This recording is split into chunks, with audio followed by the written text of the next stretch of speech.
we are now recording, man. We live like I don't know what, man. Let's get it.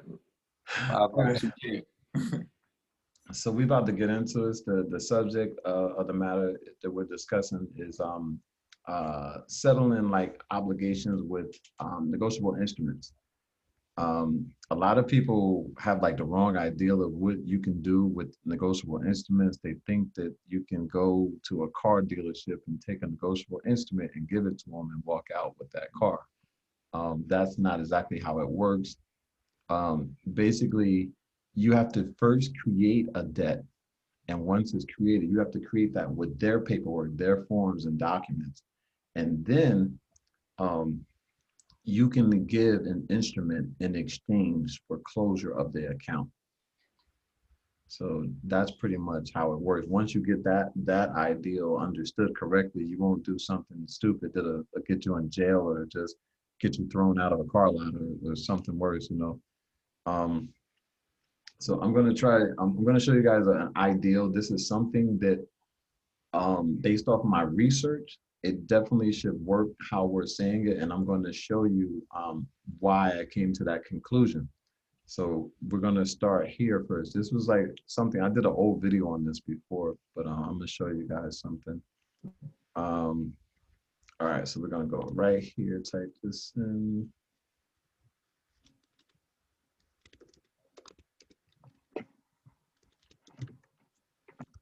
I was telling my daughter, I keep telling my daughter, go apply for a loan for a car. Go. Mm-hmm. And they don't be listening, right? Mm-mm. All right. That's why you're gonna do be there, send them right. Mm-hmm. All right. So let me see. Once this refreshes, what are you guys seeing on the screen right now? Make sure. Equifax. Okay. So you're right with me. All right. So this is what I want to show you. And this is because most people just throw you something and be like, yeah, it works, it works, it works. And they don't show you how you arrive to that ideal. So what you have to understand about Equifax, TransUnion, I don't know who that is. Someone's calling. Equifax, TransUnion, and Experian, they are what's called data sellers or information resellers. And what they do when they obtain your information is they create securities. So because of that, they are registered with the SEC. This is an SEC filing. It's called, this should be the 10K, I think it is. Let me just look and make sure. Yeah, it doesn't say which one it is, but this, they have to show everything, where they're incorporated. So the state of incorporation, they're in Georgia, their business address, and then this is what listed as what they are. So they're a services consumer credit reporting collection agency. So a lot of people don't know that part. Collection agency, we just know about credit reporting. Right. Right? So look at this, security sale and purchase record. So they sell and they purchase securities. So this is so you got security ownership statement, you got a lot of things in there I'm gonna just point out real quick. So then I'm gonna go and I'm gonna do the same thing for, because again, like I said, I like showing and proving exactly what I'm talking about. So you don't be like, Ali just taught me some crazy stuff. I don't know where he got it from. He's probably smoking that day or something. You know, I want you guys to know this is real. So this is TransUnion's security registration. So again, they're registered out of Delaware, which a lot of companies are. They issue common stock. Their par value is 1 cent per share. So I don't know the date of this, but that would be a pretty good stock. A penny? Yeah. So when was this registration? It's probably going to be on the bottom because they have to sign this. So let's turn around. All right. So it's not there. I'm trying to get the date of when this was filed, but I'm going to show you some other things in here that I just caught real quick. And look at this. for the allowance of doubtful accounts includes write-offs and uncollectible accounts. So this is some juicy stuff up in here. Trying to see, there should be some signatures from their corporate officer has to sign off on these reports or registrations. And there's usually a space in here for it. See, don't see it. All right, wait a minute, what's that? All right, so these are directors, has all their name, but they're supposed to sign this. So I don't know where it is. But yeah, James Peck, I remember writing to him before. He's the director, president, chief executive officer. These are people you want to deal with, become familiar with their names. Let's see. All right, then I'm gonna go and I'll show you. So I did Equifax first, so Experian. And let me see. All right, go right here. And then you have them again. So I'm letting you see that they're all registered with the Securities and Exchange Commission. So they deal in securities. So I'm even going to go into what a security is, because sometimes we think we know what things are when we really don't. So you get a better understanding when you look these definitions up. So let me see. All right, so we'll go here. And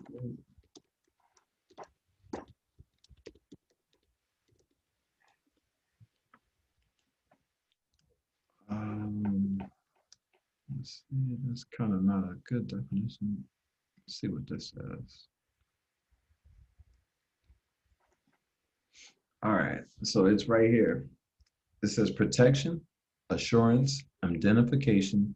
The term is usually applied to an obligation, a pledge, a mortgage, a deposit, a lien given by, see, it says given by, so it's your security. You're considered the debtor, so it says given by a debtor in order to make sure the payment or performance of his debt by furnishing to the creditor with a resource. Remember what I just said about giving a negotiable instrument once the debt's created? To be used in case of failure in the principal obligation. The name is also sometimes given to one who becomes surety or guarantor for another. So that's one definition. I'm going to give you another one just to make sure you completely understand what a security is. So this is under securities and trust indentures.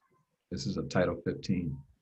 So when used in this subchapter, unless the context otherwise requires, the term security means any note, stock, treasury stock, security future, security-based swap, a bond, a debenture, evidence of indebtedness, certificate of interest or participation in any profit-sharing agreement, collateral trust certificate, pre-organization certificate or subscription, a transferable share, an investment contract. So this is very important because everything that you do, from buying your telephone agreement, your banking agreement to open an account, your utility agreement, your apartment lease contract, all of those are investment contracts. All of those can be sold because they have a cash value to them. So that's the important. If you get anything out of all this mumbo jumbo on the screen, I'm going to highlight that so that you can see that and understand that is pretty much everything that it asks for: your social security number, date of birth, and the signature. Mm-hmm. So those are all things that are securities. I'm going to skip some of this because some of this is dealing with something different that I'm not trying to teach at this time, because I want you to really get exactly what I'm teaching. So it says, in general, any interest or instrument commonly known as a security, or any certificate of interest or participation in, temporary or interim certificate for, receipt for, guarantee of, or warrant or right to subscribe to or purchase any of the foregoing. So we will go back. I think I was trying to go. All right, so we're going to go back down here. All right, so this is why I'm going to show you how to do and where to send instruments to. So it says acceptance of collateral in full or partial satisfaction of obligation, compulsory disposition of collateral. So I have to correct. Quick question. Sure. Quick question. Sure. Are the return receipts, certified mail return receipts, are those considered negotiable instruments? If someone signs them where you Yes. sent it? Yes. Thank you. Yes. Gotcha. Because they have account numbers on them. The new return receipt cards were updated. I forgot when, but now they have a tracking number on them. Mm-hmm. So yeah, that's definitely an account number. It's definitely an instrument. It's all that stuff. So basically, Mm. I'm listening. Were you speaking, or did you want me to continue? You can continue. All right. So the other thing that I have to correct, a lot of what I'm doing right now, as far as teaching you, is not, and I said this to Barrington the other day, it is not about me being a genius and you not being a genius and you just don't get this. It's about you're wrestling in your mind about what they taught you versus how it actually is. That is your only problem. And so what I'm doing is undoing what you've learned or think to be true and replacing that with the actual truth.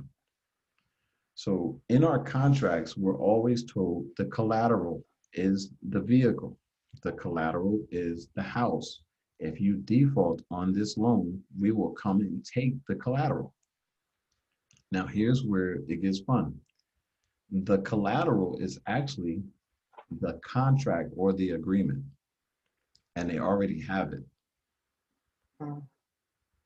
I So, sent it. huh? I sent a return receipt requested to Freedom Mortgage Corporation, Mm-hmm. and they had to sign for it.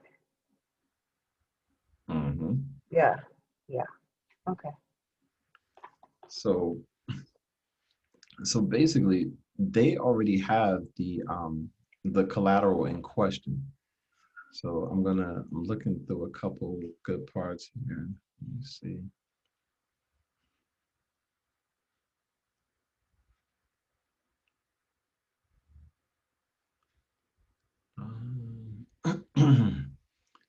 All right, so because I don't know if I should read all of this or not, but if there's something that can help you get it and it's short, that would be even better.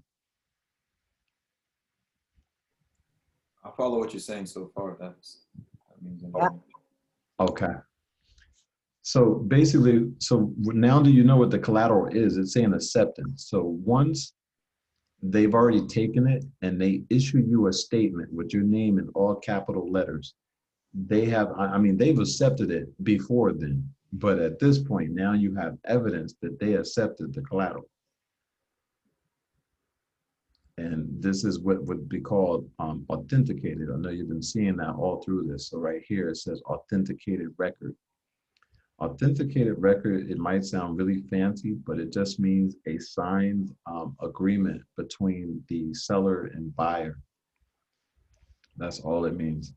So that's what that statement is. That statement shows that previously you guys entered into what is called a security agreement. And now they're sending you statements because they've created an account in your name, which is a trust account that's holding your collateral. The collateral being, it's not all times physical, it's not paper. It can be as much as credit. Credits on the account is still collateral. So they're holding this for you. I'm trying to think. I don't see anything. This is something that maybe that, of course, you guys are going to get a recording of this video. So this is something you might just want to go over on your own and study and read. But I was just trying to show you some of the things. I'm going to go back to a couple other codes and just show you some really important codes. And then I'm going to show you what to do with them. So we're going to go back out here. And there's some really good stuff. All right, so effective acceptance of collateral. A secured party's acceptance of collateral in full or partial satisfaction of the obligation it secures discharges the obligation to the extent consented to by the debtor. That right there alone is powerful when you understand it. Because this is exactly how banking should work. When you sign that agreement that they give you, it discharges the obligation. And that's why every month you get a statement. And a statement is just showing you dividend payments that they owe to you. This is not, a statement is not for you to pay. It's just like if you have a bank account and you get a statement every month, do you send in the amount of money that is on that statement to the bank? No. Because it's not a request for payment. It's just letting you know what your balance is. So, it's kind of funny. Like when you think about it now, you're going to have a duh moment because you're going to be like, well, yeah, the utility company sends me a statement. The car company sends me a statement. Everybody sends me a statement. So why do I pay some and look at others and say, oh man, I got a nice amount in the bank? So this could work the same way with any type of contract and with any type of bill. Exactly. And I put them into contract when I sent that letter, certified mail return receipt requested. Mm-hmm. Mm-hmm. But I'm going to show you even something better to do with that. But again, this is just all the priming. I have to get your mind in the proper context. So you understand everything, your position, you understand what negotiations are, you understand what statements are. So the only thing that we should ever pay are invoices. That's why when you create, when you look to go into business with somebody, they might say, okay, well, I'm going to draft up an invoice and I'll send it over to you. Now, an invoice is how you say it, an offer for you to pay. You don't have to pay it because especially if you didn't get the goods yet. Usually, you probably haven't got the goods yet, but they're drawing up an invoice of how much it's going to cost you. And once you pay that invoice, that is done. That's a done deal. So that's why when you purchase a vehicle, the invoice is what's on the window, especially if we're talking about like new cars, it's on the lot. That sticker on the window that says, has all the bells and whistles that car has included with it, and manufacturer's retail, suggested retail price on the bottom, that is an invoice. You pay that once and done. Just like the code says right here, effective acceptance of collateral says discharges the obligation to the extent consented, which means agreed upon by the debtor, which is you. So it transfers to the secured party all of the debtor's rights in the collateral. So it means it no longer belongs to you, and you've given up your rights to that collateral, which is fair.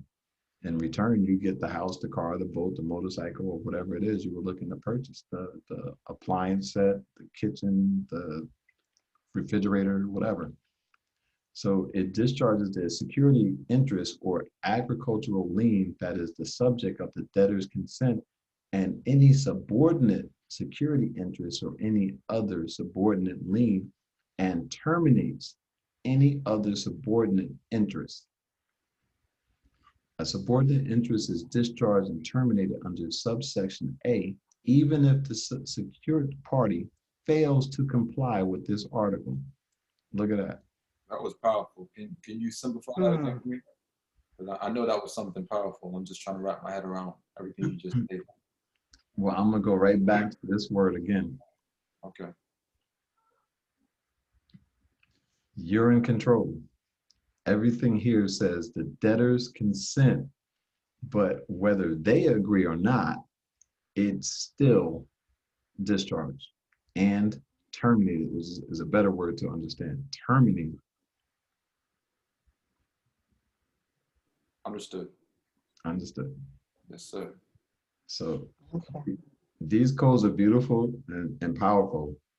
The other thing that I'm going to suggest though is I always teach from these. These are called the federal uniform or commercial codes. These are basically for use in Washington, D.C. The Uniform Commercial Code adopted a version of this in all 50 states. So even right here, I'm not going to click it right now, but I'm going to highlight this for you to see. State Uniform Commercial Codes. So the easiest way to do this is if you're looking for this exact code in your state where you're at right now, you literally just go like that. I'm going to show you how easy this is.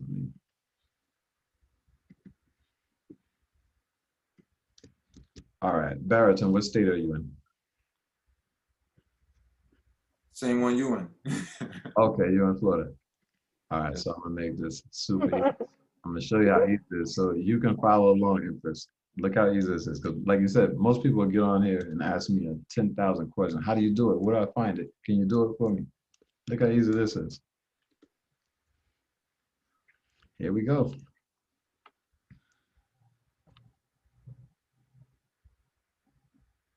And now the computer is moving super slow. All right. So is that not the same code? Terminates or any other subordinate interest? Discharge? It's the same code, right? Yes, it is. So this is the same code that's in every 50 states. So Empress, if you wanted to find it, you would find the DC version, which is here. That's why I always teach from this, because like I said, once I show you that, you can find this in any state you want.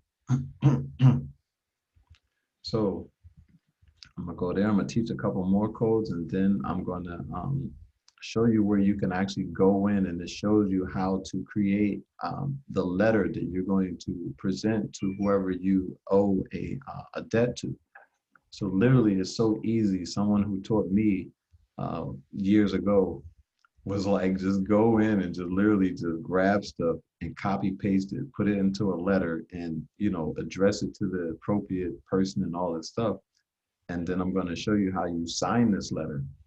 And that letter, although we call it a letter, is actually called an instrument.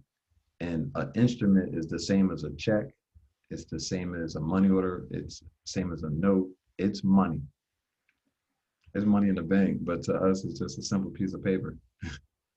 So I'm going to show you how to use that to send to the right people to take care of all your debts. So let me see. What if you're not a debtor? You just, like I said, I just sent the card and get it back. As long as they send me something back, then I'm good. What if they don't respond at all? Even though I gave them time. By law, they're supposed to respond. But that's why I'm going to show you. It's going to be a little more effective than just writing a letter. I'm going to show you this right here, like I said, and I give a lot of people a lot of value for their money. Like I was telling Barrington, like I tried to make this affordable so that people could show up, and it still didn't, they still didn't appreciate it. I could have charged a whole lot more, but I give so much value. But I can't believe just for that little bit of money, he taught me all of this stuff. So I'm going to show you this real quick because where is it? Because Empress said that she's the debtor. So I'm going to show you something real quick. No, I'm not a debtor yet. Oh, you never will be a debtor. Yeah. All I did was send them that card. A letter in the card. Yep. But I'm going to read this to you. Let me see. All right. So as you can see, Title 18, for those who don't know, is it's under the crimes and criminal procedure. The funny thing is, these don't apply to us. They apply to those who hold public office. This is for them. So it says, whoever falsely personates any true and lawful holder of any any share or sum in the public stocks or debt of the United States, or any person entitled to any annuity, dividend, pension, wages, or other debt due from the United States, and under color of such false personation, transfers or endeavors to transfer such public stock or any part thereof, or receives or endeavors to receive the money of such true and lawful holder thereof, or the money of any person really entitled to receive such annuity, dividend, pension, wages, or other debt, shall be fined under this title or imprisoned not more than 5 years or both. And that's powerful because I'm quite sure as I was reading, hopefully this word was ringing in your ear. Look at that word right there. Who pays you wages?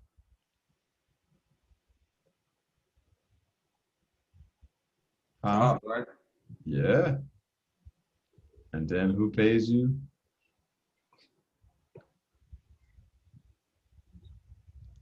Who pays you pension? Government. Your employer. He holds your pension. All right. So all of these people are pretending to be creditors, but they're not. Mm. So let me see. Go back over here. All right. So Article 9's got some really great stuff. I gotta really read this a lot more. I've been in Article 8 lately, so that's where I'm gonna be showing you some stuff real quick. But there was a couple other things that oh, like this. This might help you a lot too, Empress. Request for accounting, request regarding list of collateral, which is beautiful because we just learned what collateral is. So you can request the list of collateral or statement of account. So a statement of account and that statement they send you every month isn't the same thing. So we'll go right here again.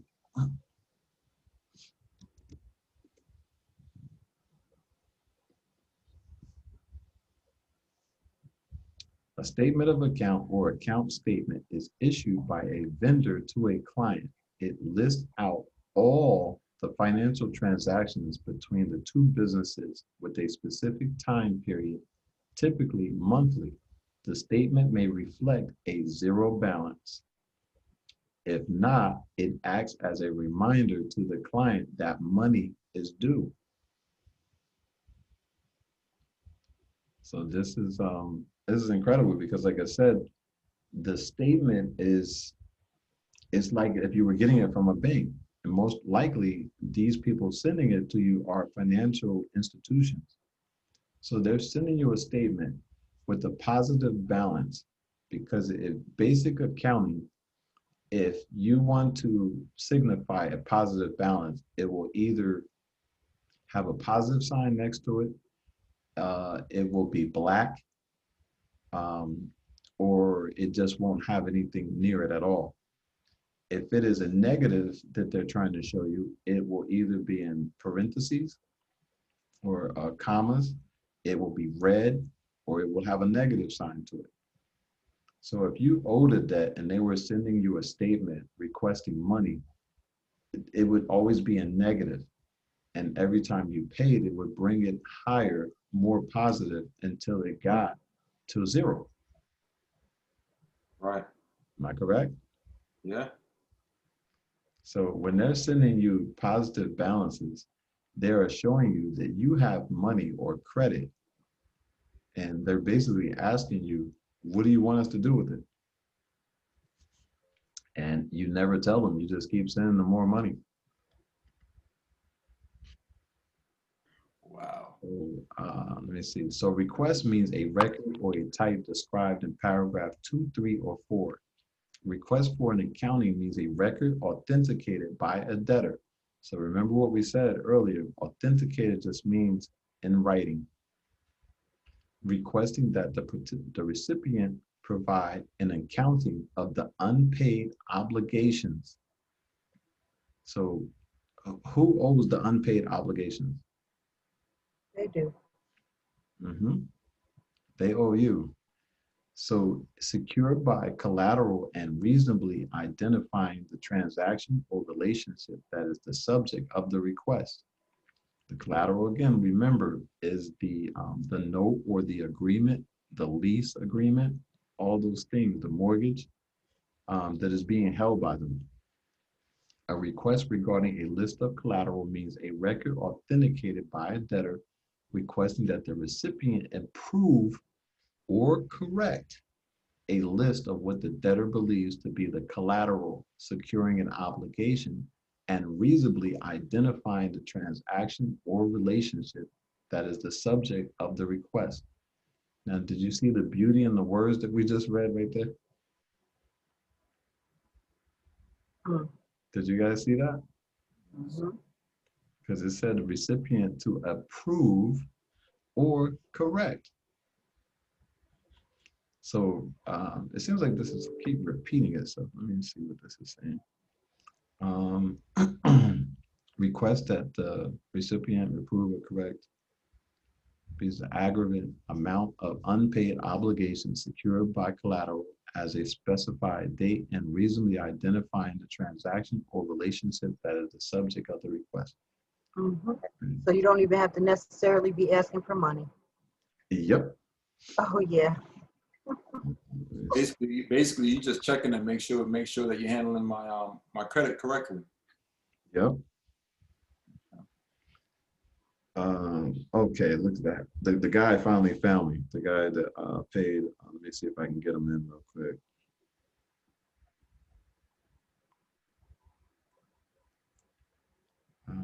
Okay, the meeting. This is a backup for a backup for a backup. This is lovely. Huh? I said this is a backup for a backup for a backup. Exactly. Oh man. All right, let me see.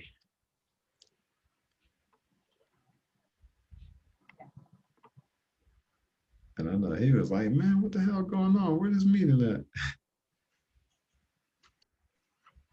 Yeah, because he was definitely missing out, but you know, he'll have to catch up on the recording.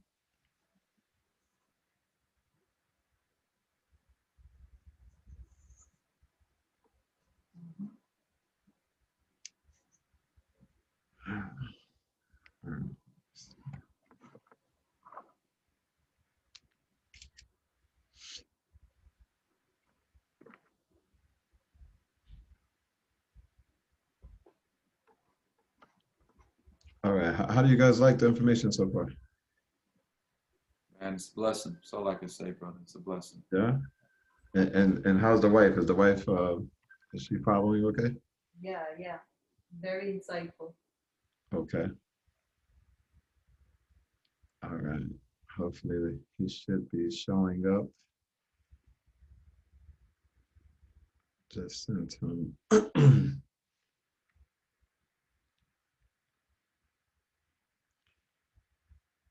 Oh man, there's a few people still messaging trying to they want to come. My bad for holding you guys up. I'm just trying to see if I can get a few people.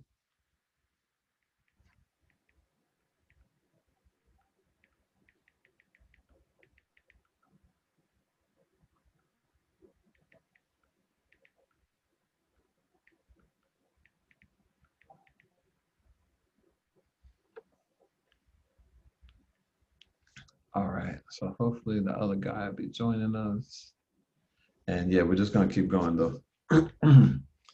All right, so this is what Empress was talking about because you said they got the requested, certified requested mail receipt.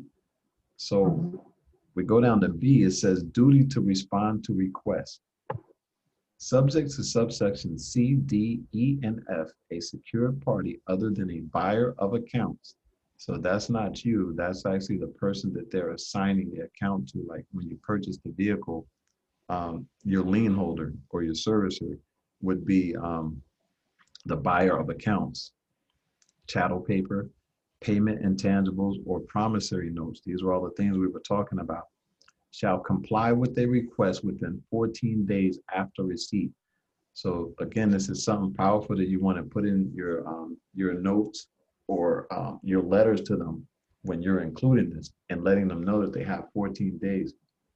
The reason for using your state code is that that's the state where you entered into that agreement at. That determines which state code you would use. It's not like if you're here in Florida and they're in New York, you wouldn't use New York code. Wherever that contract is signed governs the jurisdiction of the contract. So this lets them know they have a duty to respond. It says, in the case of a request for an accounting, by authenticating and sending to the debtor an accounting, and in the case of a request regarding a list of collateral, because you want that list of collateral, you want them to admit that what you gave them is the collateral and not the car that you're driving around in. Or a request regarding a statement of account by authenticating and sending to the debtor an approval or correction. So if he approves and agrees that he already has the collateral in the amount that they're saying that you owe, he will approve it and balance the account and close it. A correction is pretty much the same thing. If he's showing that positive amount and you correct it by sending him this instrument and he corrects your account for you, that's where you'll get your remedy. Request regarding a list of collateral, statement concerning type of collateral, that's very important, type of collateral. A secured party that claims a security interest in all of the particular type of collateral owned by the debtor may comply with a request regarding a list of collateral by sending to the debtor an authenticated record. Remember, that just means it's in writing, including a statement to the effect within 14 days after receipt. Request regarding list of collateral, no interest claimed. A person that receives a request regarding a list of collateral claims no interest in the collateral when it receives the request and claimed an interest in the collateral at an earlier time shall comply with the request within 14 days after receipt by sending to the debtor an authenticated record. Now, did everybody see what was said here? Did you I'm guys? writing it. Yeah. You caught that? Okay, he's here. Let me just see. We just got another. All right, And when Jamal. they say person, they mean the entity or whatever too, right? Yeah, I don't think that's too much of important because either way, when you're in this game, I explain this to people. This is like a big Monopoly board. And if you don't have one of those pieces, one of the dog, the thimble, or the sneaker with the wings on it, you're not going to play in this game. You can't be like, look, I'm Empress, I'm over here and I got my turban on. I want to play in y'all game. They can't hear you or see you. Mhm. So that's not of any importance. All right, so let me see. All right, Jamon is here. Peace, brother. Jamon. All right. You're a little low. Yeah, my bad. I got my mic in, but I'm currently bathing my son at the same time, so I'm gonna mute my mic. Oh, okay. I'm just glad you found it. As you can see, I was plastering stuff all over social media looking for you. It's all good. It's all good. I'm here though. All right. So again, this is recorded. You're going to receive a copy. So even if you can't follow right now, we're going to continue, but you'll receive a copy once it's done. Yes, sir. All right. Um, all right. So let me see. What was that? I said owned by account. All right, so I was asking because I really want to hear you guys elaborate. I hear you saying, yeah, you understood what happened, but I want to see how much have you learned so far. So what do you see in section C right there, subsection C?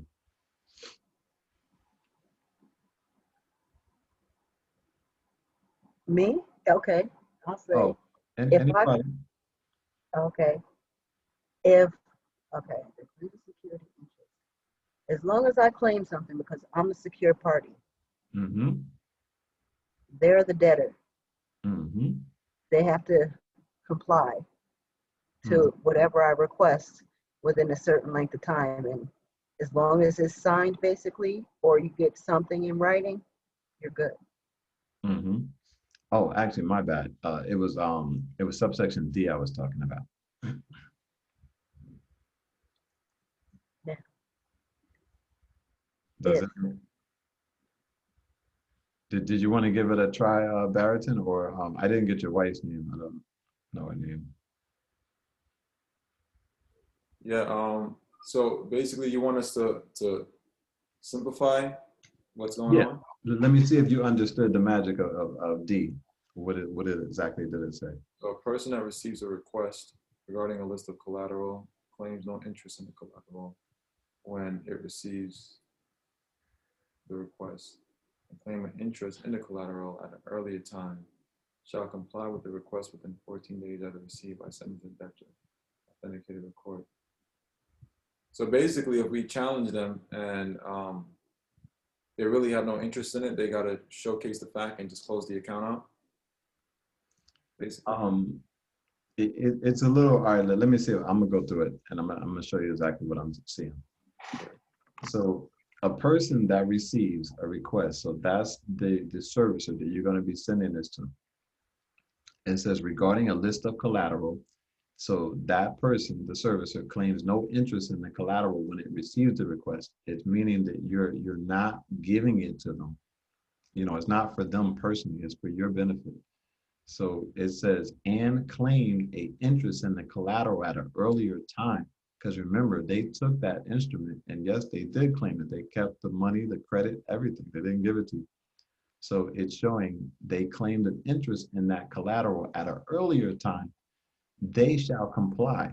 So it's making it very clear who they're speaking to and who this is directed to. You know, they go through it about 3 times right here in these 2 sentences to make sure, like, no, you, buddy, you. We're talking about you. So it says, shall comply with the request within 14 days after receipt by sending to the debtor an authenticated record disclaiming any interest in the collateral. So that is beautiful. And I think I forgot which video I did that. I remember looking this word up, but I'm gonna do it for you again. I'm gonna break everything down and simplify it. So go right here. And I want you to know for certain what disclaimings.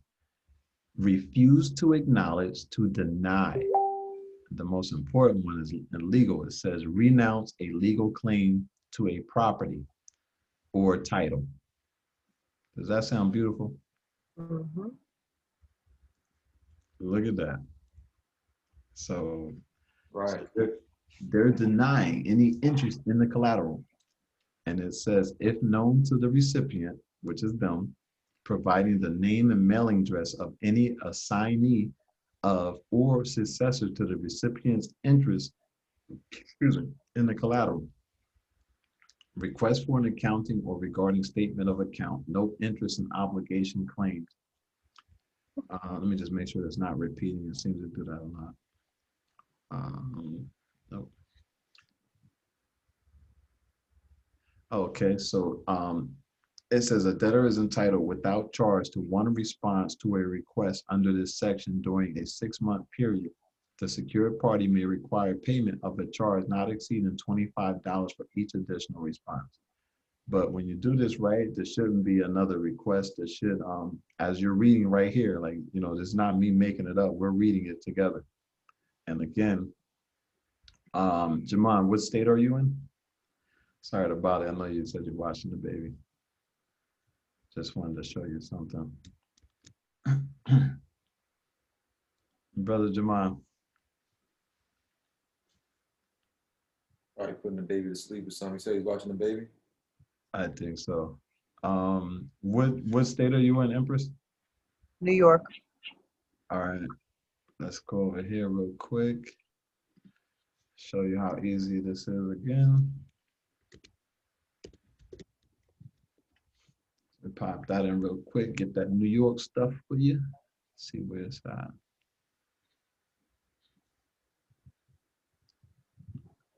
I'm not sure it's that New York. Let's see. That's Ohio. Unless y'all stuff is hidden, because Yeah, New York is difficult. it should have popped right up. Okay, hold on. I just saw something. Go down a little bit. Go down. What about, hold on, accounting and reporting manual, but then you'll have to go deeper and download it, right? Yeah. It's funny how y'all don't just come right up like everybody else. Let me see. Try putting New York in the front. It might change the. I'm gonna add a couple more words. This usually does it.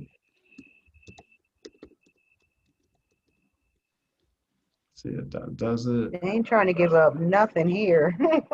Man, they make it hard for y'all. Yeah, you Mhm. might have to go with this one then. The DC one. Let's see what this is. No, that's Colorado. Yeah. All right. So let me get back here. But at least you know where to find it. I think every other state should come up, no problem.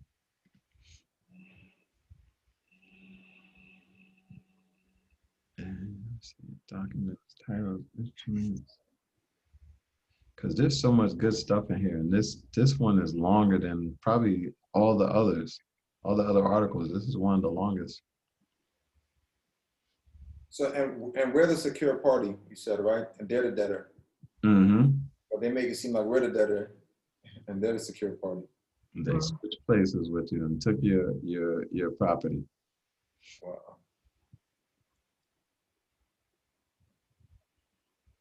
Especially if you show interest in something and then they take it. Mm-hmm. Get out of here. All right. So we're gonna go here. This is where it's about to get good. So that way nobody don't fall asleep on me. All right, here we go.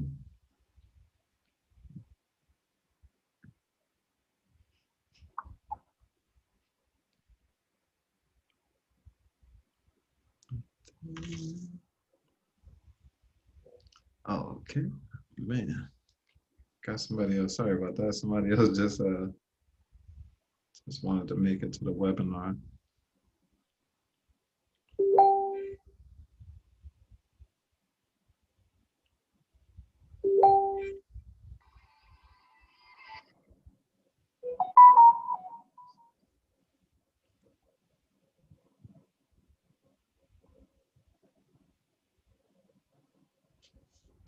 All right. She should be coming in. So I'm gonna just wait like 2 minutes so she can come in. She'll catch us right here on this.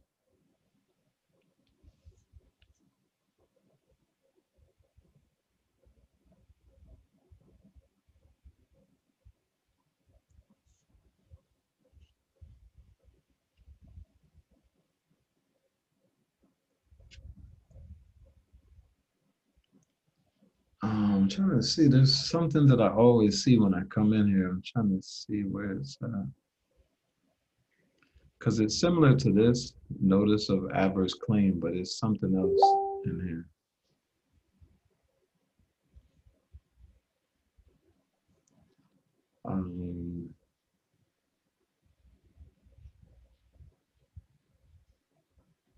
Unless it's somewhere else. Let me go over here.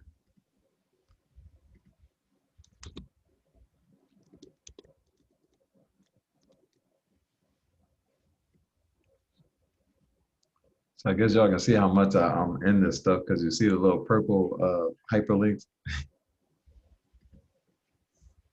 I'm always in here reading. All right. So claims to an instrument. and remember, and actually, yeah, this is here. I'm gonna click this and show you what an instrument is.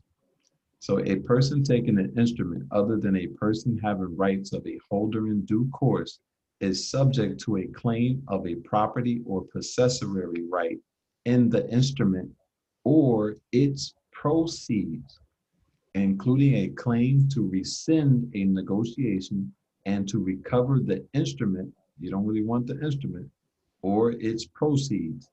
A person having rights of a holder in due course takes plea of the claim to the instrument. So we're going to show you what instrument is.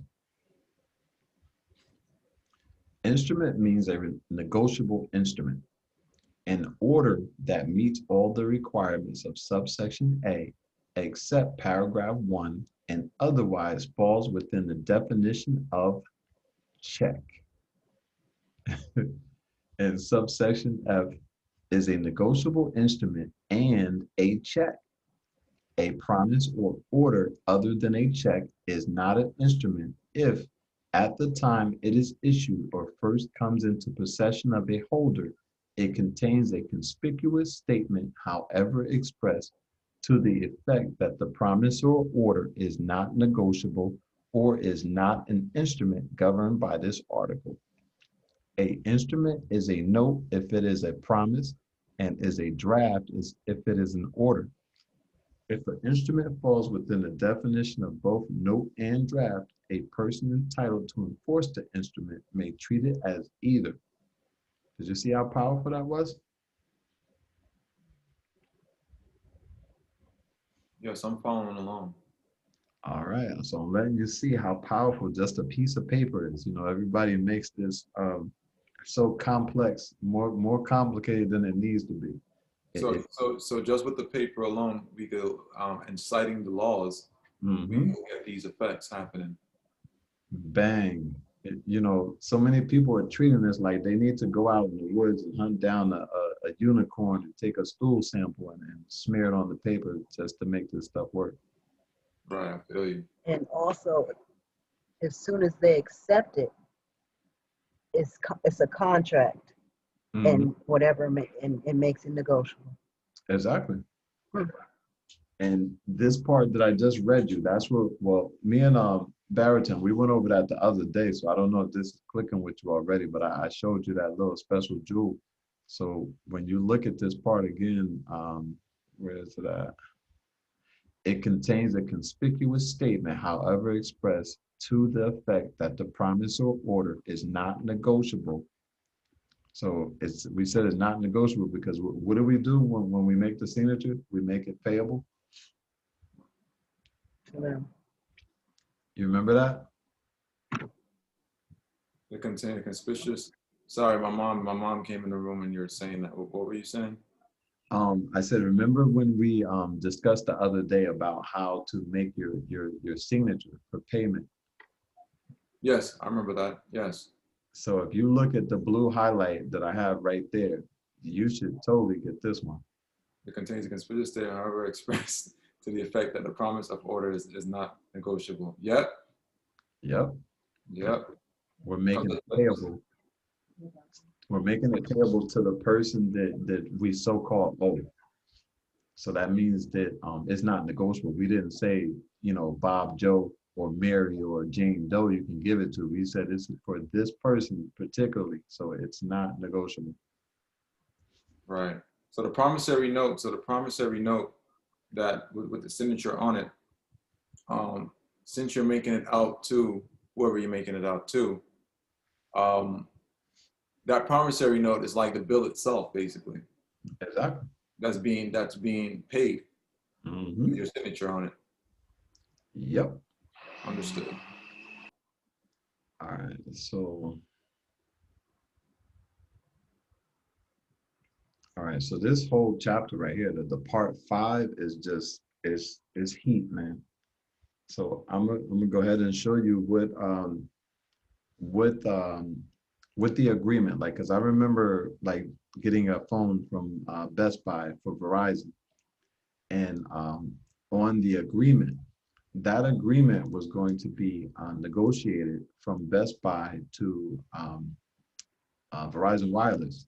and it was going to pay for the phone, but they put me on a device plan. So this is what explains it. A securities account means an account to which a financial asset is or may be credited to.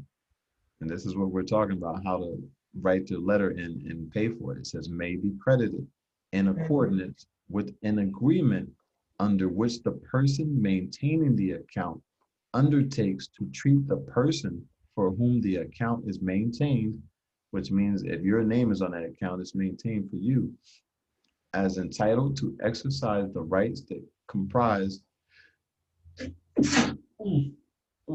excuse me, Bless you.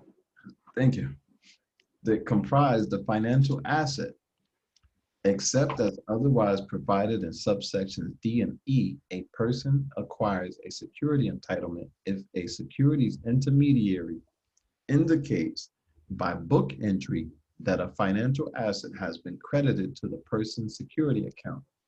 Evidence of this is the statement that they send you when we discussed earlier that it's a positive balance being reflected. So it meant by book entry that they credited that financial asset to your securities account. So it says receives a financial asset from the person or acquires a financial asset for the person, and in either case accepts it for credit to the person's security account. 3, becomes obligated under other law, regulation, or rule to credit the financial asset to the person's security account. And that's where we're about to give you this law, because it says becomes obligated under other law. So it says if a condition of subsection D has been met, a person has a security entitlement, even though the securities intermediary does not itself hold the financial asset. So even if he sold it or if it's in trust or whatever the case may be.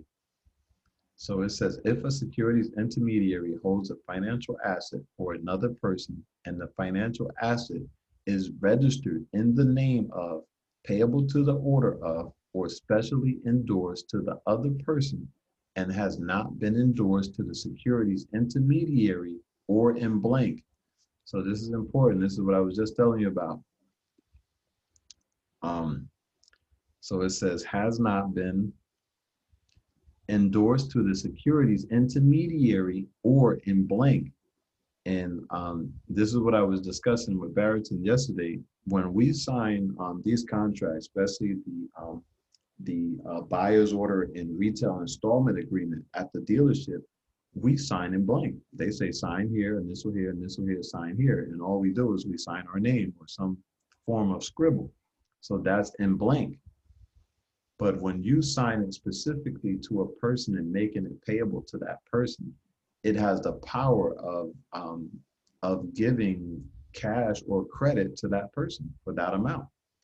So it says the other person is treated as holding the financial asset directly rather than as having a security entitlement with respect to the financial asset.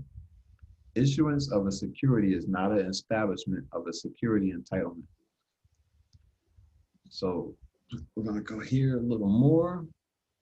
Property interest held. Oh, fire right here, brother. Thanks, man. That's why I can't believe people was just missing out, man. I'm literally throwing game away. So property interest of entitlement holder. Entitlement holder is actually you. In financial asset, which we determine is the collateral, which is not the vehicle, not the house, not the stove, the refrigerator, boat, none of that stuff. Held by the securities intermediary, which is the person who is the servicer of the account, the person requesting money from you every month. To the extent necessary for a securities intermediary to satisfy all security entitlements with respect to a particular financial asset, all interest in that financial asset held by the securities intermediary are held by the securities intermediary for the entitlement holders, are not property of the securities intermediary. See, it does not belong to them, it's yours. They're holding it for you. The problem is, until you get with someone who's going to teach you what to do with it and how to make your claim in it, it's always just going to sit there and it's going to just cause you trouble. You're going to have to pay for this stuff forever. um, And then that's where all the debt comes from here. exactly. People were taught backwards and don't know how to claim anything and aren't taught that. Exactly. So let me see. All right, so an entitlement holder's property interest with respect to a particular financial asset under subsection A may be enforced against a purchaser of the financial asset or interest therein only if insolvency proceedings have been initiated by or against the securities intermediary. The securities intermediary does not have sufficient interest in the financial asset to satisfy the security entitlements of all of its entitlement holders to that financial asset. The security intermediary violated its obligation under 8504, which we're going there next, by transferring the financial asset or interest therein to the purchaser. The purchaser is not protected under subsection E. So we will go here. So this is something I think I was talking, and I know I keep bringing up Barrington, but we just recently had a consultation. But this was something that was very important in bankruptcy to get rid of your debts. So it literally says the trustee or other liquidator acting on behalf of all entitlement holders, which again is you, having security entitlements with respect to a particular financial asset, may recover the financial asset or interest therein from the purchaser. Look how powerful that is. And all you have to do is go into bankruptcy and get you a trustee, and you can do this. So it says whoever has it has to turn that bitch over. If the trustee or other liquidator elects not to pursue that right, an entitlement holder whose security entitlement remains unsatisfied has the right to recover its interest in the financial asset from the purchaser. Look how powerful that is. People making this hard and they fighting too hard and, writing 10,000 letters and getting mad. And basically just got to read and study the right stuff, really. So an action based on an entitlement holder's property interest with respect to a particular financial asset under subsection A, whether framed in conversion, replevin, constructive trust, equitable lien, or other theory, may not be asserted against any purchaser of a financial asset or interest therein who gives value, obtains control, and does not act in collusion with the securities intermediary and violating the securities intermediary's obligations under subsection 4. So that means the purchaser of the financial asset has to give value to you and obtains control and does not act in collusion, which they already are. The securities intermediary has what's called a non-disclosure factor agreement, where they agree that you're in good standing, good credit, you're going to make all your payments on the note, and he buys it from the intermediary with intentions to make money off of it without disclosing any of this to you.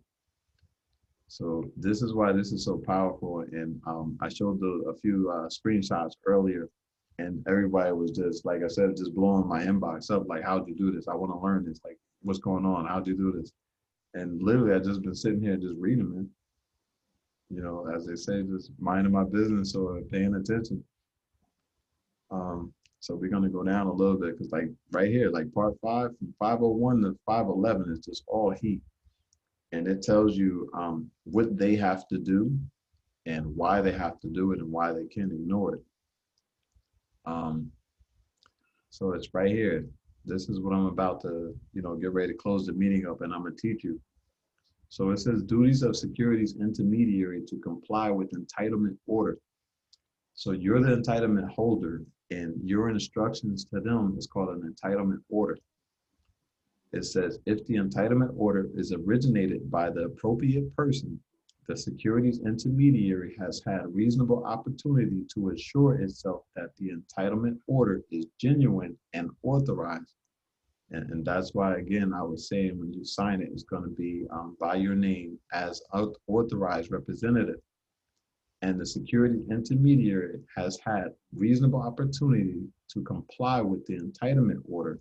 A securities intermediary satisfies the duty if the securities intermediary acts with respect to the duty as agreed upon by the entitlement holder and the securities intermediary, or in the absence of agreement, the securities intermediary exercises due care in accordance with reasonable commercial standards to comply with the entitlement order. If a securities intermediary transfers a financial asset pursuant to an effective entitlement order, the securities intermediary shall reestablish a security entitlement in favor of the person entitled to it and pay or credit any payments or distributions to that person did not receive as a result of the wrongful transfer.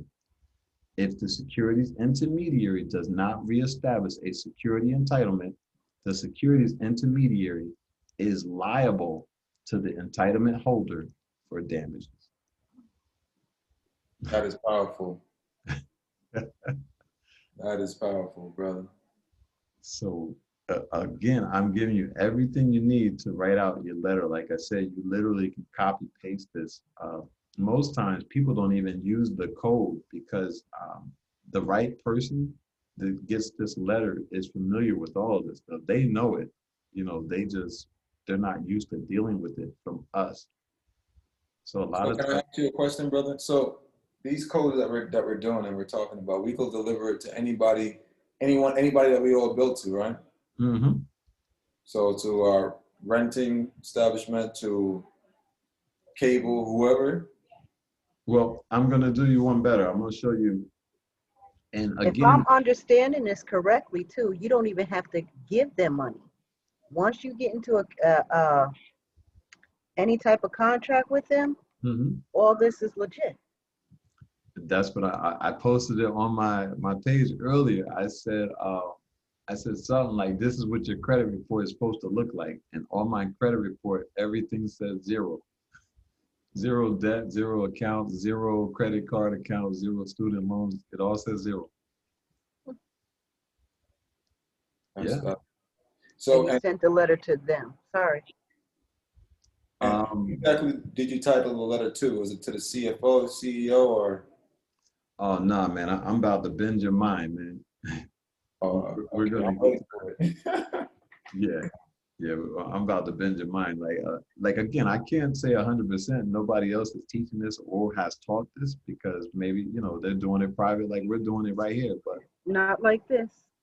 But I come up with some really crazy stuff that if I'm not around the right people, they will say, man, I don't know what you smoking lately, but you be saying some And crazy then people stuff. think you're crazy, even though it's right there in their face. Exactly. They just won't take the time to look. Mm-hmm. Because like I said, I'm showing you verbatim right out of the stuff. It says it on the screen. I'm not skipping any words or manipulating it. So that's why I said, like I said, part 5, man, of this security entitlements is powerful. Even if you want to, matter of fact, we can just do like this real quick. Let you see what a security entitlement is.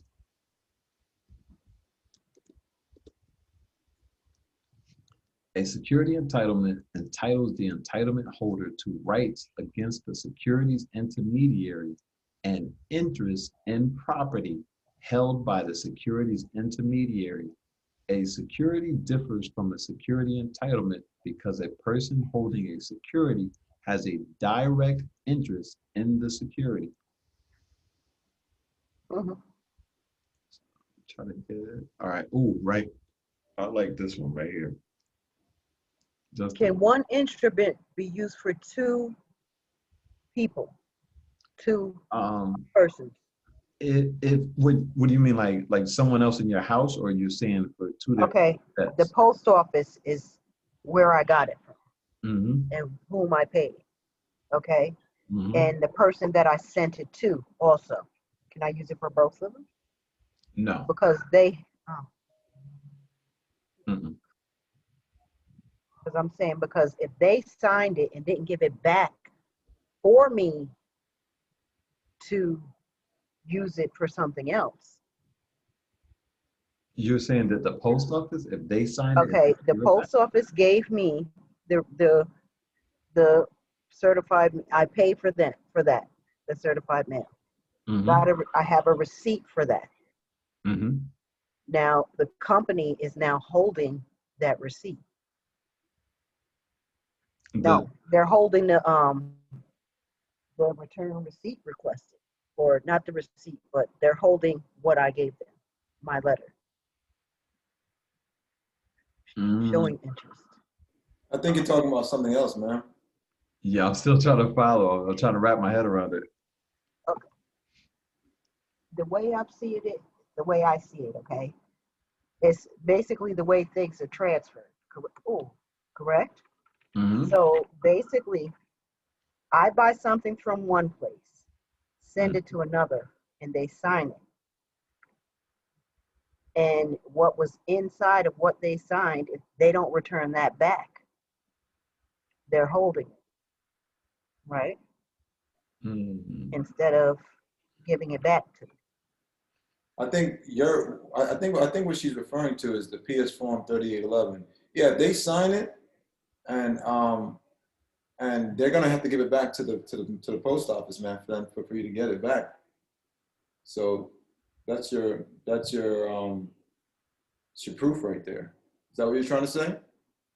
And is that the proof from the post office or from the company?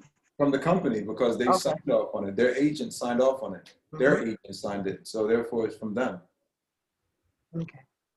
Yeah. The post office just doing the transaction basically. And that piece of paper is the receipt saying that they did, go ahead and signed off on it, that they received it.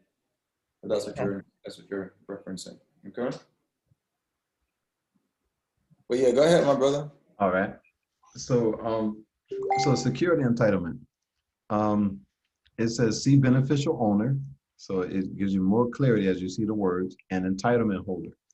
An entitlement holder's rights and property interests that may be asserted against its and securities intermediary, such as a broker or clearing agency. Look how clear it gets when you look up words. Some people are really arrogant and they say, man, I don't need to look that up. Why are you coming at me like that? I know what that means. And sometimes we really don't, because we didn't learn words in their legal sense. We learned like adjectives, nouns, pronouns, that type of stuff. So like I said, before I even cracked this open, I seen two words that just blew me away. So I'm gonna get to that. It says securities market transactions are normally settled by book entries maintained by the clearing agency. See how I was saying that you don't need to pay and like give money? It shows you right here. Transactions are normally settled. Settled means basically discharged, like done basically by book entries maintained by the clearing agency and other intermediaries involved. Although an entitlement holder does not have a direct property interest in the underlying securities, it generally enjoys rights that are equivalent to direct ownership. For example, an entitlement holder through its intermediary will receive dividend and interest payments. Remember, I discussed that earlier with the when you get the statements every month. Right.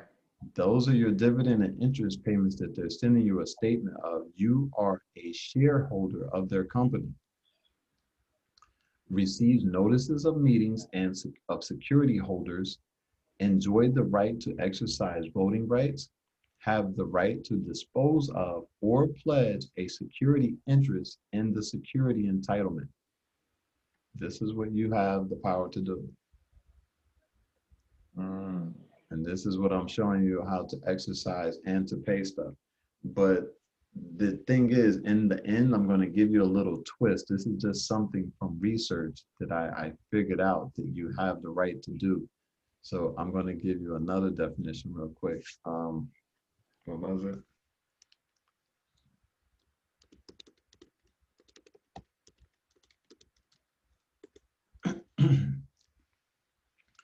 All right. So this is what the credit agencies are. The credit agencies are a data repository. So let me get this big. I hate when I record these videos and it's so small. Get that bigger. All right. Get it a little bit. Okay. Can be defined as a place that holds data, makes data available to use, and organizes data in a logical manner. Data repositories have a specific requirements concerning subject or research domain, data reuse and access, file format and data structure, and the types of metadata that can be used. So this is where I'm going to show you something that I'm almost like 80% that it's got to work. I'm just trying to see if I can show anything else that could just break this down a little more. Let me try this.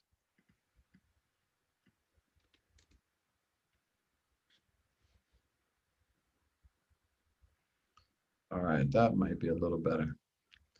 So a repository is a place, building, or receptacle where things are or may be stored. So what if this was, because it's called a credit report.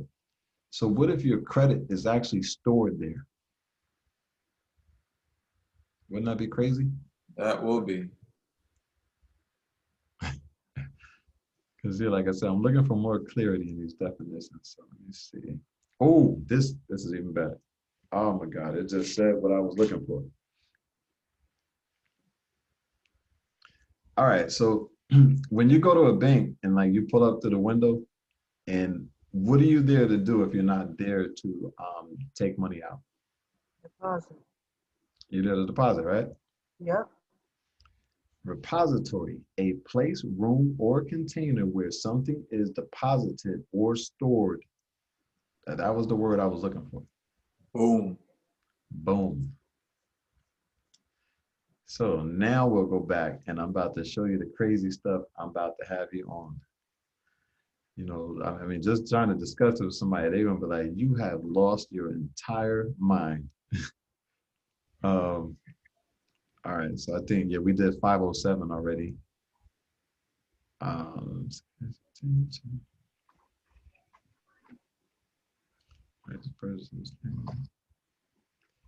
right, so this is what we're gonna do.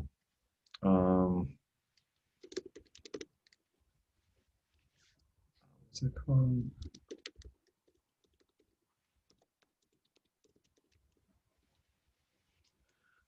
All right, so now we got this up on the screen because I want you to have everything in this video you need so that you know, you're self-sufficient. Because usually, this is a great idea I came up with. Usually, I would just do like a consultation on a phone call, and they would call me back a day or two later and ask me questions, and I couldn't remember, and they couldn't remember, and it just took more time. Like I'd already received a payment for a certain amount of time, and now I'm investing more time trying to continue educating them.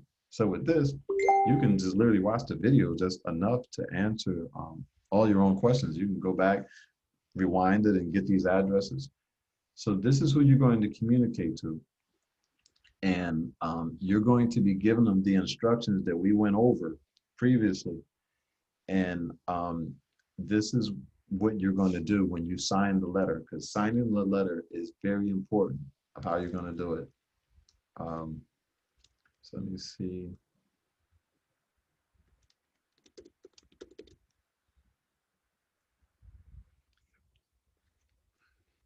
And we're gonna, excuse me.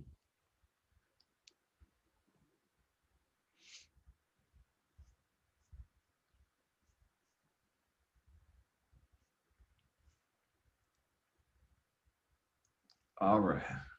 This is how you are going to sign your note, your note or instruction or instrument to the credit bureaus. You're going to whatever credit bureau that it is, you're going to pay to the order of. without recourse, paid to the order of Equifax Credit Agency or TransUnion Credit Agency, and you don't have to put the in Arizona Corporation or anything. Then you're going to put by, you're going to sign it, put your name, make sure that your name is clear, and put authorized representative. And this is just another example of it too, because I don't know why this is upside down, but pay to the order of, and then you do the name of the credit reporting agency without recourse. And they will take this and they can, what do you call it? Securitize it. They will actually sell it and take the money to pay all of the accounts on your credit report for you. Hold up, say that again. So so let's say I got a car right now, $6,000 on it. By doing this, they're gonna pay it for me. What you're saying? Yes. You're going to have to list every account that's on your credit report.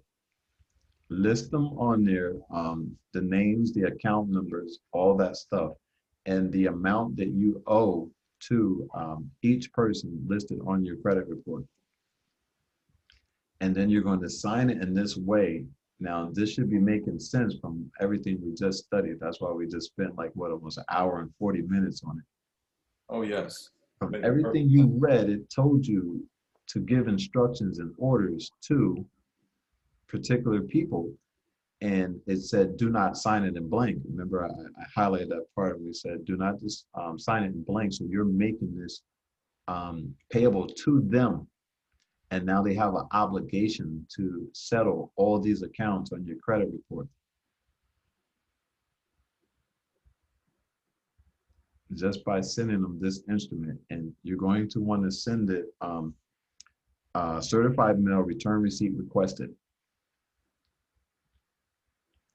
And then you're also going to want to include, and remember, you can go back in the video, but the part where it says they have 14 days to comply with the accounting request. So, quick question for you, brother. Okay. Why will it be to the credit bureau? Aren't they the ones just holding our Nope, because I showed in the beginning. Remember when I pulled up the SEC registration? Oh, they also hold securities as well. Yeah, and they're a repository, which I just showed, and repositories takes deposits. Okay, I got you. So by you doing that now, you're basically clearing the books. Yes, because, and we just read this, so this should be fresh. It said the instrument can also be a blank or a blank. Right, What were those blanks? I'm lost, I'll be honest with you. I'm going to go back. I want to say not signing it correctly. That would be the blank, right? Your signature. No, I was saying something that an instrument is. Remember, I went to the definition and I got instrument and it said Title, it could be a blank or a blank. Security or a lien. Is that what it is? What do you take if you were going through the drive-through window to the bank? What are you? Oh, a check. Bang. Or anything like that. Bang. Right? Yep. Okay. So it says a repository is somewhere, place that holds deposits. So you will be depositing this with them. Whenever you take anything to the post office, you are also making a deposit.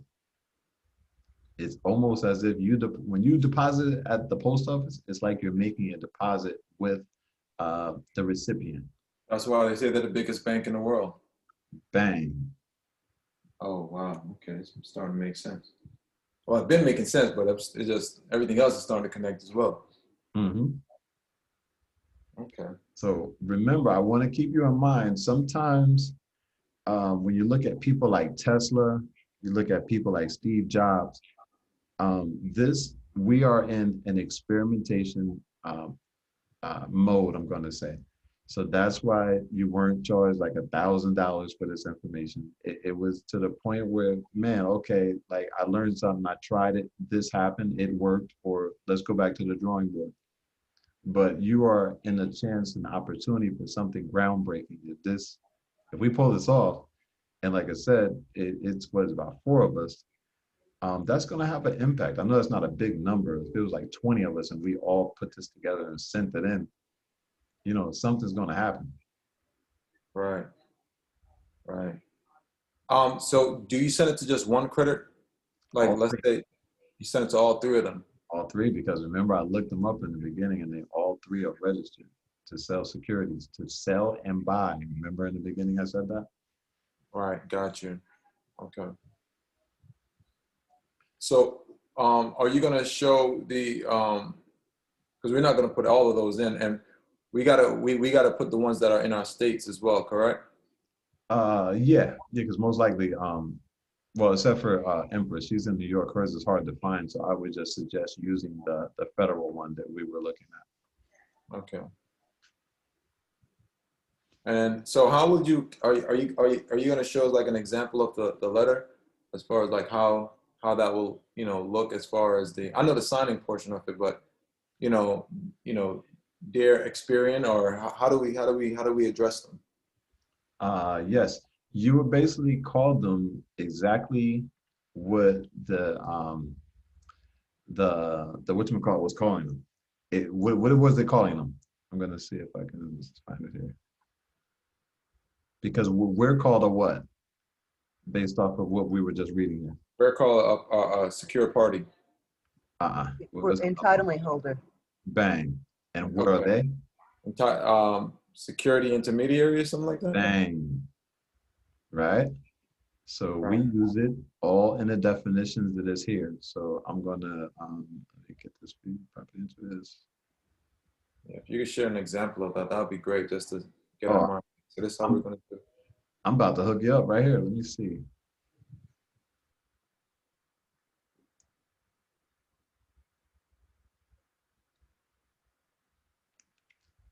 All right, so I think it should be 506 and 507. You literally can just go in there. Like I said, you don't even need to put, the subsection 1 right here.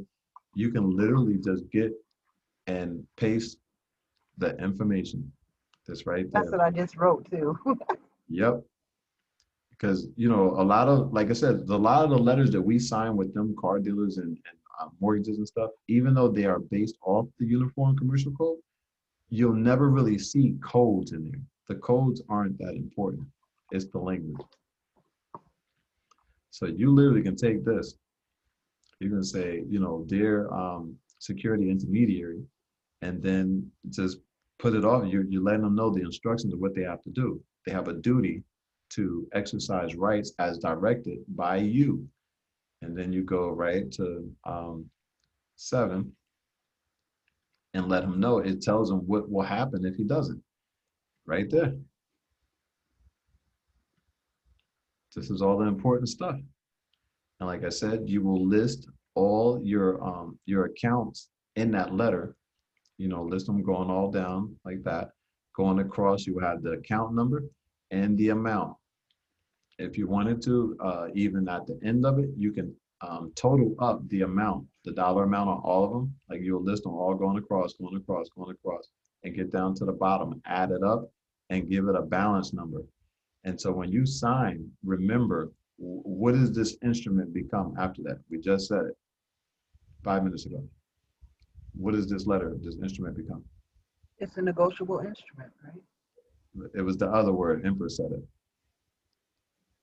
What does it become? A blank or a blank? Oh yeah, a check A check. instrument. Okay, check. I got you, because of how it's signed. So now they could use that as almost the same way they could use any other signature that they have of ours. Well, all they need is this one right here. This is the important. They will. And you know why I keep thinking with the check? I'm looking at a check in my hand, like a check, versus just thinking about everything. Well, they said an instrument is a check. Mm-hmm. So And I just keep seeing what a check looks like. That's it. I'm Mhm. not, I'm not, it wasn't, I'm not gonna say it wasn't connecting. I get it though. Hey, brother, how long did it take for them to respond? Because I know it says 14 days is what they had to respond. How long did they take for you to respond to you, especially with COVID going on and all that? They still have an obligation to keep that because they can end up with lawsuits. So that's why I said you want to include that language in the letter. Okay. Look, and COVID ain't got nothing to do with us. Businesses are still running. Sure is. That's true. I tell people that all the time. So that should be it right there, guys. I think we've been on. I didn't know we were going to go this long, but we've been on almost 10 minutes, and it's getting late here. Everybody's getting ready to go to sleep. Man, thank you. Once again, brother, I appreciate it. Thank you. Definitely, guys. I hope everybody were you able to like digest everything that was taught? Mhm. Yeah, so basically just to reiterate the letters, we go back to each section and well, these two, he said these are the most important ones to put in there, right? Yep, I think it was 506 and 507, and then the one I can't remember right off my head, but it's in the video. Remember, we went where we found the 14 days to comply. I think was that in Article 9? Okay. And those three are the most important ones, but go through all of them anyways, though, because it's still good stuff to know. But those three are the most important. And then list the accounts and make sure you sign it a certain way as well. Sign it with the no recourse, Yep. no recourse. Okay. And take to the order of. And should it be on one? Should it be on one? Like, you know how sometimes like No, you no, individually. what do you mean by that? Individual. Are you saying one to Equifax, one to TransUnion, one to Experian? Right. No, I was gonna say though, should it be on one sheet? Like, should it be on one sheet where you flip it over and you see the rest, or should it be on two separate sheets as far as? Two, because they're going to need to put it into their scanner. I mean, or even if it's more than two, I don't know how many accounts you have, but yeah, don't front and back it. Okay, that's what I was expressing. Okay, thank you. And that should be everything right there, guys. I'm going on Credit Karma right now. Talking about put this in motion, put it in flight, and they're going to receive all of you guys' letters, and you know, One last question before we go. Is this the same with, because I know like, like rents don't usually show on credits and on Equifax or nothing like that. Can we send them, our bills like for like rent, water, the same thing? it would depend, especially with rent. It depends, and a lot of these people are hidden, like the name of your like your apartment complex, Right. not going to be the same people who own it. They're just servicing the account. So you sending it to them isn't going to have the effect. Right. Understand. And like I said, these people know this stuff, so they hide behind 2 or 3 corporations. You find one and find out that one is owned by this one. It's just a mess. Okay, understood. Thank you. Definitely. Thank you. You're welcome. And hopefully we'll be able to put together another one. I know a couple people said, try to put together another one. They want to get on board. But yeah, thank everybody for attending, and hope everybody have a good, safe night. And yeah, as soon as possible, man, get this in the mail. Like I said, certified receipt, return receipt requested. And yeah, put that 14-day language in there, and let's see what goes down. All right. Peace and light, King. All right, peace and light, everybody. Islam. Islam.